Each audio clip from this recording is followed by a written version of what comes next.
కృష్ణ కర్ణామృతం మొదటి భాగంలో 4వ శ్లోకం చూద్దాం.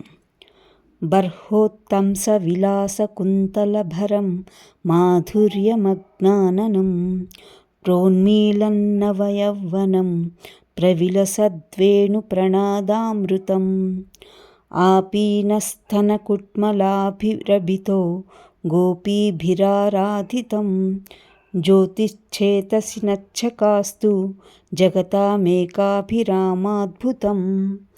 అంటే ఇక్కడ నెమలి పించం చేత శోభిల్లేటువంటి జుట్టుని కలిగినటువంటి వాడు, అందమైన ముఖము, అలాగే చక్కగా వికసించినటువంటి నూతన యవ్వనంతో ఉన్నటువంటిది, చాలా మధురమైనటువంటి మురళీనాదాన్ని, అమృతాన్ని కలిగి ఉంది.